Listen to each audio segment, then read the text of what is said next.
इस वीडियो में आपका पहला सवाल है, भारत का सबसे पुराना राष्ट्रीय पार्क कौन सा है। देखिए, भारत में जो भी सबसे पुराना राष्ट्रीय पार्क है इनमें से हो जाएगा जिम कॉर्बेट राष्ट्रीय पार्क। ऑप्शन नंबर सी बिल्कुल सही जवाब है, जिम कॉर्बेट राष्ट्रीय पार्क। देखिए, आपका अगला सवाल है, राष्ट्रगान में जय शब्द कितनी बार आता है। तो भारतीय राष्ट्रगान में जय शब्द जो है यह टोटल 10 बार आता है। ऑप्शन नंबर ए बिल्कुल सही जवाब है, 10 बार। देखिए, अगला सवाल, जलियांवाला बाग नरसंहार किस वर्ष में घटित हुआ था। तो जलियांवाला बाग नरसंहार जो है यह घटना हुआ था 1919 में। ऑप्शन नंबर बी बिल्कुल सही जवाब है, 1919 में। इस वीडियो को आप लोग लाइक कर देना दोस्तों। देखिए, क्वेश्चन नंबर 4 है, गौतम बुद्ध का गुरु कौन था। देखिए, गौतम बुद्ध के गुरु जो थे इनमें से हो जाएंगे ऑप्शन नंबर ए अलार कलाम, यानी कि आपका राइट आंसर ऑप्शन ए रहेगा, अलार कलाम, जो कि गौतम बुद्ध के गुरु थे। देखिए, क्वेश्चन नंबर 5 है, तुम मुझे खून दो मैं तुम्हें आज़ादी दूंगा किसने कहा था।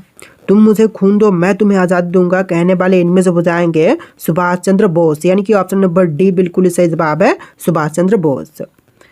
देखिए, अगला सवाल, पहला संविधान संशोधन कब हुआ था। तो पहली संविधान संशोधन जो है यह हुआ था 1951 में। ऑप्शन नंबर ए बिल्कुल सही जवाब है, 1951 में। देखिए, नेक्स्ट क्वेश्चन, भारत का सबसे बड़ा बैंक कौन सा है। दोस्तों, भारत में जो भी सबसे बड़ा बैंक है इनमें से हो जाएगा state bank of India. Option number A बिल्कुल सही जवाब है, भारत का सबसे बड़ा bank state bank of India है। देखिए, नेक्स्ट क्वेश्चन, कोणार्क सूर्य मंदिर का निर्माण किसने करवाया था। तो कोणार्क मंदिर का निर्माण करवाने वाले इनमें से हो जाएंगे नरसिंह देव प्रथम। ऑप्शन नंबर बी बिल्कुल सही जवाब है, नरसिंह देव प्रथम। चलिए, अगला सवाल, भारत के सबसे लंबे समय तक राष्ट्रपति कौन रहे हैं। तो सबसे लंबे समय तक राष्ट्रपति पद पर रहे हैं doctor Rajendra Prasad. Option number D बिल्कुल सही जवाब है, डॉक्टर राजेंद्र प्रसाद। देखिए, अगला सवाल, रोलेट एक्ट को किस वर्ष पारित किया गया था। तो रोलेट एक्ट जो है यह पारित हुआ था 1919 में। ऑप्शन नंबर ए बिल्कुल सही जवाब है, 1919 में रोलेट एक्ट पारित किया गया था। देखिए, अगला सवाल, भारत का राष्ट्रगान पहली बार कब गाया गया था। तो भारतीय राष्ट्रीय गान जो है पहली बार 1911 में गाया गया था। ऑप्शन बी बिल्कुल सही जवाब है, 1911 में। देखिए, क्वेश्चन नंबर 12 है, भारत का राष्ट्रीय गान पहली बार कहाँ पर गाया गया था। तो भारतीय राष्ट्रीय गान जो है 1911 में पहली बार कोलकाता में गाई गई थी। ऑप्शन नंबर ए बिल्कुल सही जवाब है, कोलकाता। चलिए, क्वेश्चन नंबर 13 है, वास्को डिगामा भारत में कब आया था। तो वास्को डिगामा जो है भारत में आया था 1498 में। ऑप्शन नंबर बी बिल्कुल सही जवाब है, 1498 में। देखिए, क्वेश्चन नंबर 14 है, स्वराज पार्टी के संस्थापक कौन थे। दोस्तों, स्वराज पार्टी के संस्थापक की बात करें तो इनमें से हो जाएंगे मोतीलाल नेहरू, जो कि स्वराज पार्टी के संस्थापक थे। ऑप्शन बी बिल्कुल सही जवाब है। देखिए, आपका अगला सवाल है, किस मुगल शासक ने अपनी आत्मकथा लिखी है। तो खुद की आत्मकथा जो है लिखने वाले इनमें से मुगल शासक जो है बाबर हो जाएगा। ऑप्शन नंबर ए बिल्कुल सही जवाब है, बाबर ने अपनी आत्मकथा लिखी है। देखिए, अगला सवाल, महात्मा गांधी द्वारा भारत छोड़ो आंदोलन किस वर्ष में शुरू किया गया। तो महात्मा गांधी जी ने भारत छोड़ो आंदोलन की शुरुआत जो है 1942 में किया था। ऑप्शन बी बिल्कुल सही जवाब है, 1942 में। देखिए, अगला सवाल, इंद्रधनुष में किस रंग का विक्षेपण अधिक होता है। तो इंद्रधनुष में अधिक विक्षेपण जो है इनमें से होती है बैंगनी कलर का, यानी ऑप्शन बी बिल्कुल सही जवाब है, बैंगनी कलर का।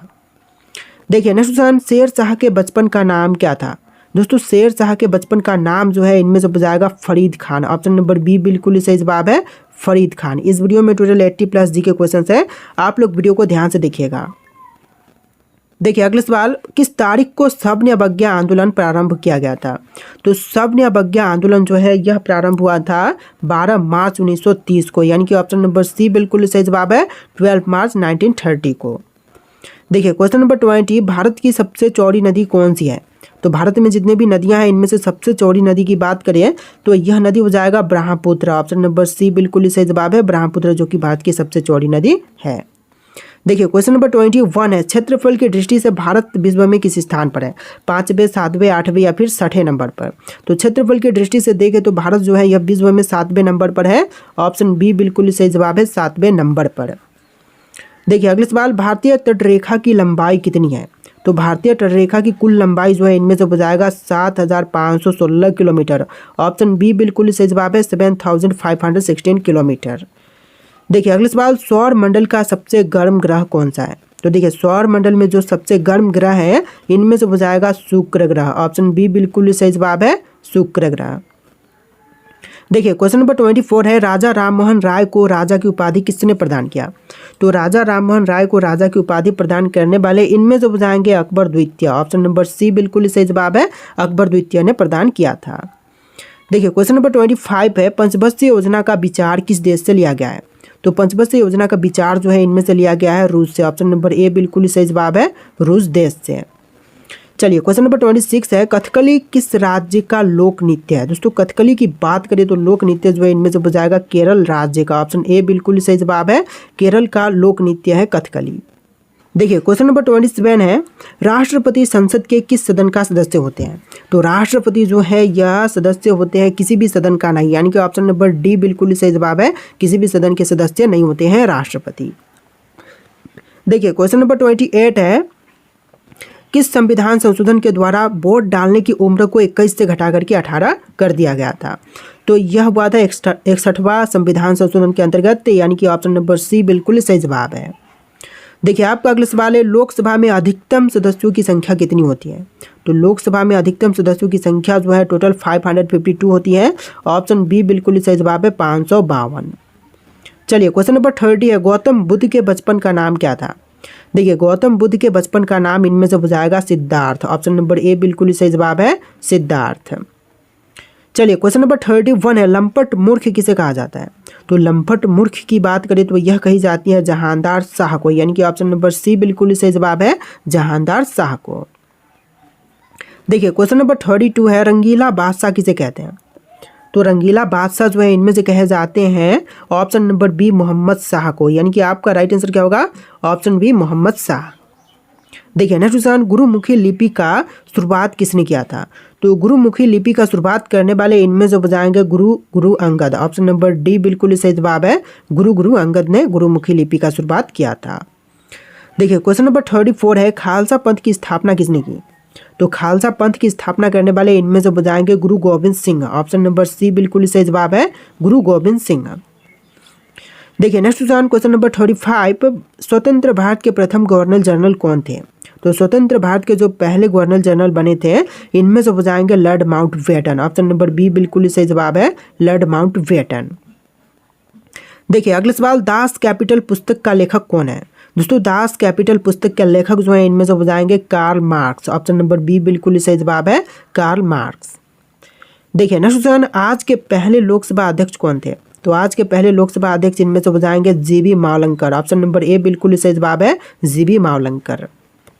देखिए क्वेश्चन नंबर 38 है, भारत का सबसे लंबा राजमार्ग कौन सा है? तो भारत में जो सबसे लंबा राजमार्ग है इनमें से हो जाएगा NH44, यानी कि ऑप्शन बी बिल्कुल सही जवाब है, NH44। देखिए क्वेश्चन नंबर 39 है, ब्लू माउंटेन के नाम से किस पहाड़ी को जानते हैं? तो ब्लू माउंटेन के नाम से इनमें से जानते हैं नीलगिरी को, यानी कि ऑप्शन नंबर बी बिल्कुल सही जवाब है, नीलगिरी को जानते हैं ब्लू माउंटेन के नाम से। देखिए क्वेश्चन नंबर 40, वेदों की संख्या कितनी है? तो संसार में वेदों की संख्या जो है 4 है। ऑप्शन नंबर ए बिल्कुल सही जवाब है, 4 वेद टोटल हैं। देखिए आपका अगला सवाल है, मीनाक्षी मंदिर कहाँ पर स्थित है? महाबलीपुरम, मदुरई, चेन्नई या फिर कोलकाता में? तो देखिए मीनाक्षी मंदिर जो है यह स्थित है मदुरई में। ऑप्शन नंबर बी बिल्कुल सही जवाब है, मदुरई में। चलिए अगला सवाल, गोलकुंडा कहाँ पर अवस्थित है? दोस्तों गोलकुंडा की बात करें तो यह अवस्थित है हैदराबाद में। ऑप्शन नंबर बी बिल्कुल सही जवाब है, हैदराबाद में स्थित है गोलकुंडा। देखिए अगला सवाल, सिख धर्म का संस्थापक किसे माना जाता है? तो सिख धर्म का संस्थापक जो है इनमें से माने जाते हैं Guru Nanak. Option number A बिल्कुल सही जवाब है, गुरु नानक देव जो कि सिख धर्म के संस्थापक माने जाते हैं। देखिए क्वेश्चन नंबर 4 है, भारत में चिश्ती सिलसिले को किसने स्थापित किया था?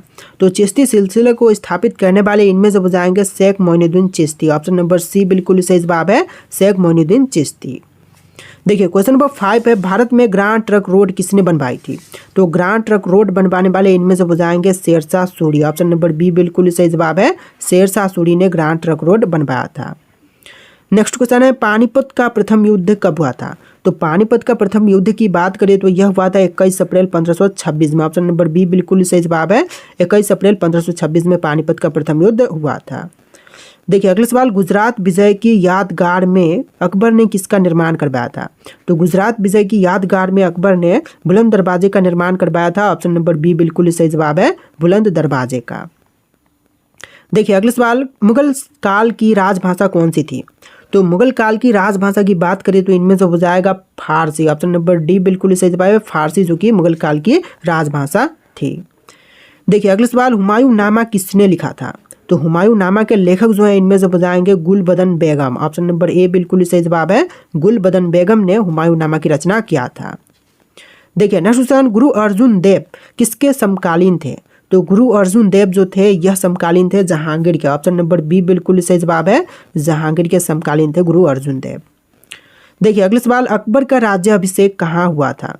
तो अकबर का राज्याभिषेक जो है यह हुआ था कलानौर में। ऑप्शन नंबर ए बिल्कुल सही जवाब है, कलानौर में राज्याभिषेक किया गया था अकबर का। देखिए क्वेश्चन नंबर 12, मुगल सत्ता की पूर्ण स्थापना हुमायूं ने कब की थी? तो मुगल सत्ता की पूर्ण स्थापना जो है यह हुमायूं ने करा था 1555 से लेकर 56 के बीच में, यानी कि ऑप्शन नंबर बी बिल्कुल सही जवाब है, 1555 से लेकर 56 के बीच में। देखिए क्वेश्चन नंबर 13, यहाँ पर क्वेश्चन नंबर डिफरेंट है लेकिन इस वीडियो में टोटल 80+ जीके क्वेश्चंस होंगे, तो आप लोग वीडियो को ध्यान से देखिएगा। देखिए क्वेश्चन है, पटना को प्रांतीय राजधानी किसने बनाया था? तो पटना को प्रांतीय राजधानी बनाया था शेरशाह ने। ऑप्शन नंबर ए बिल्कुल सही जवाब है, शेरशाह ने प्रांतीय राजधानी बनाया था। देखिए क्वेश्चन नंबर 14 है, मुमताज महल का असली नाम क्या था? दोस्तों मुमताज महल का असली नाम की बात करें तो इनमें से हो जाएगा अर्जुमंद बेगम। ऑप्शन नंबर ए बिल्कुल सही जवाब है, अर्जुमंद बेगम। देखिए अगला सवाल, भारत में पहली बार प्राक्कलन समिति का गठन किस वर्ष में किया गया था?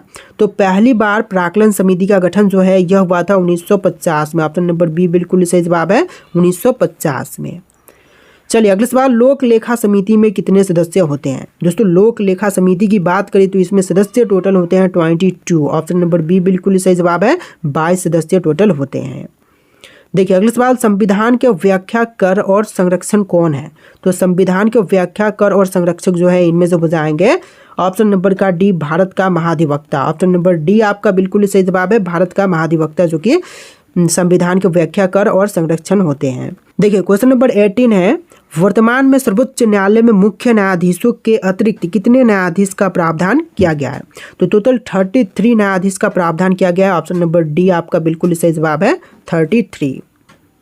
देखिए अगला सवाल, भारत के मुख्य न्यायाधीशों की नियुक्ति कौन करता है? देखिए मुख्य न्यायाधीशों की नियुक्ति जो है इनमें से करते हैं राष्ट्रपति। ऑप्शन नंबर ए बिल्कुल सही जवाब है, राष्ट्रपति जो कि मुख्य न्यायाधीशों की नियुक्ति करते हैं। देखिए आपका अगला सवाल है, सर्वोच्च न्यायालय का न्यायाधीश कितनी आयु तक कार्यरत रहता है? तो सर्वोच्च न्यायालय का न्यायाधीश जो है यह टोटल 65 वर्ष तक कार्यरत रहते हैं। ऑप्शन नंबर डी बिल्कुल सही जवाब है, 65 वर्ष तक। देखिए आपका अगला सवाल, संविधान की व्याख्या करने का अंतिम अधिकार किसे प्राप्त है? तो संविधान की व्याख्या करने का जो अंतिम अधिकार प्राप्त है इनमें से हो जाएगा सर्वोच्च न्यायालय को, यानी कि ऑप्शन नंबर डी बिल्कुल सही जवाब है, सर्वोच्च न्यायालय को। देखिए आपका अगला सवाल है, भारत में सबसे बड़ा अपीलीय न्यायालय कौन सा है? तो सबसे बड़ा अपीलीय न्यायालय की बात करें तो इनमें से हो जाएगा उच्चतम न्यायालय। ऑप्शन नंबर सी बिल्कुल सही जवाब है, उच्चतम न्यायालय जो कि भारत में सबसे बड़ा अपीलीय न्यायालय है। देखिए आपका अगला सवाल है क्वेश्चन नंबर 24, दोहरा शतक बनाने वाली प्रथम भारतीय महिला कौन थी? तो दोहरा शतक बनाने वाली जो पहली भारतीय महिला क्रिकेटर हैं इनमें से हो जाएंगी Mithali Raj. Option number D बिल्कुल सही जवाब है, मिथाली राज। चलिए अगला सवाल, भारत का प्रथम कागज रहित समाचार पत्र द न्यूज़ टुडे कब शुरू हुआ था? तो पहला कागज रहित समाचार पत्र द न्यूज़ टुडे जो है इसकी शुरुआत हुआ था 3 जनवरी 2001 में, यानी कि ऑप्शन नंबर सी बिल्कुल सही जवाब है, 3 जनवरी 2001 में इसकी शुरुआत की गई थी। देखिए अगला सवाल, अंतर्राष्ट्रीय न्यायालय में नियुक्त प्रथम भारतीय न्यायाधीश कौन है? तो इनमें से हो जाएंगे option number C, doctor Nagendra Singh जो कि अंतर्राष्ट्रीय न्यायालय में नियुक्त प्रथम भारतीय न्यायाधीश हैं। देखिए अगला सवाल, भारतीय रिजर्व बैंक की उप गवर्नर बनी प्रथम भारतीय महिला है? तो भारतीय रिजर्व बैंक की उप गवर्नर बनी जो प्रथम भारतीय महिला हैं इनमें से हो जाएंगी के.जे. उदेसी। ऑप्शन नंबर बी बिल्कुल सही जवाब है, के.जे. उदेसी। देखिए अगला सवाल, भौतिक विज्ञान में नोबेल पुरस्कार पाने वाले प्रथम भारतीय कौन है? तो भौतिक विज्ञान में देखें तो नोबेल पुरस्कार सबसे पहले प्रदान किया गया था सी.वी. रमन को, यानी कि ऑप्शन बी बिल्कुल सही जवाब है, सी.वी. रमन को। देखिए आपका अगला सवाल है, चिकित्सा में नोबेल पुरस्कार पाने वाले प्रथम भारतीय? तो चिकित्सा के क्षेत्र में नोबेल पुरस्कार सबसे पहले प्रदान किया गया था डॉक्टर हरगोविंद खुराना को, यानी कि ऑप्शन नंबर डी बिल्कुल सही जवाब है, डॉक्टर हरगोविंद खुराना को। चलिए क्वेश्चन नंबर 30 है, अर्थशास्त्र में नोबेल पुरस्कार पाने वाले प्रथम भारतीय? तो अर्थशास्त्र में नोबेल पुरस्कार सबसे पहले प्राप्त किए थे Amartya Sen. Option number B बिल्कुल सही जवाब है, अमर्त्य सेन। देखिए क्वेश्चन नंबर 31 है, भारत के प्रथम सिख प्रधानमंत्री। दोस्तों जो भारत के पहले सिख प्रधानमंत्री बने थे इनमें से कौन है? तो इनमें से बताएंगे डॉक्टर मनमोहन सिंह, जो कि पहले सिख प्रधानमंत्री बने थे। ऑप्शन नंबर सी आपका बिल्कुल सही जवाब है। देखिए अगला सवाल, राष्ट्रीय ध्वज तिरंगे पर गहरा केसरिया रंग क्या दर्शाता है? तो राष्ट्रीय ध्वज तिरंगे पर जो गहरा केसरिया रंग है यह दर्शाती है ताकत और साहस को, यानी कि ऑप्शन नंबर सी बिल्कुल सही जवाब है, ताकत और साहस को। चलिए अगला सवाल, भारत के किस शहर को पिंक सिटी कहा जाता है? तो पिंक सिटी जो है इनमें से कहते हैं राजस्थान को, यानी कि ऑप्शन नंबर सी बिल्कुल सही जवाब है, राजस्थान राज्य को। देखिए क्वेश्चन नंबर 34 है, 10वीं पंचवर्षीय योजना की अवधि कितनी थी? दोस्तों 10वीं पंचवर्षीय योजना की बात करें तो इसकी टोटल अवधि थी 2002 से लेकर 7 तक, यानी कि ऑप्शन नंबर सी बिल्कुल सही जवाब है, 2002 से लेकर के 2007 तक। देखिए क्वेश्चन नंबर 35 है, अमरनाथ गुफा कहाँ पर स्थित है? दोस्तों अमरनाथ गुफा की बात करें तो यह स्थित है जम्मू कश्मीर में, ऑप्शन नंबर सी बिल्कुल सही जवाब है, जम्मू कश्मीर में। देखिए नेक्स्ट क्वेश्चन, अमृतसर स्थित स्वर्ण मंदिर किसने बनवाया था? दोस्तों अमृतसर स्थित स्वर्ण मंदिर को बनवाने वाले इनमें से हो जाएंगे अर्जुन देव, ऑप्शन नंबर ए बिल्कुल सही जवाब है, अर्जुन देव ने बनवाया था अमृतसर स्थित स्वर्ण मंदिर। देखिए अगला सवाल, कौन सा मंदिर माउंट आबू पर स्थित है? बिमल मंदिर, तेजपाल मंदिर, या फिर विश्वनाथ मंदिर, या फिर वस्तुपाल मंदिर? तो इनमें से ऑप्शन नंबर सी बिल्कुल सही जवाब है, विश्वनाथ मंदिर, जो कि माउंट आबू पर स्थित है, ऑप्शन नंबर सी बिल्कुल सही जवाब है। देखिए क्वेश्चन नंबर 38 है, इनमें से किस त्योहार में नौका दौड़ का आयोजन किया जाता है? देखिए नौके दौड़ का आयोजन जो है इनमें से की जाती है ओणम में, ऑप्शन नंबर बी बिल्कुल सही जवाब है, ओणम के त्यौहार में। चलिए नेक्स्ट क्वेश्चन, उत्तर प्रदेश में होली के त्यौहार पर लठमार होली कहाँ पर मनाई जाती है? तो लठमार होली जो है यह मनाई जाती है बरसाने में, ऑप्शन नंबर बी बिल्कुल सही जवाब है, बरसाने में। चलिए अगला सवाल, भारतीय नाट्य संस्थान कहाँ पर स्थित है? तो भारतीय नाट्य संस्थान इनमें से कहाँ पर है? नई दिल्ली, लखनऊ, भोपाल, या फिर पुणे? तो इनमें से राइट आंसर आप लोग कमेंट कीजिएगा। और आज के इस वीडियो में टोटल 80+ जी के क्वेश्चन था। आपको वीडियो कैसा लगा है कमेंट करना, और इस वीडियो को लाइक करके चैनल को सब्सक्राइब कीजिएगा। चलिए फिर मिलते हैं नए वीडियो में।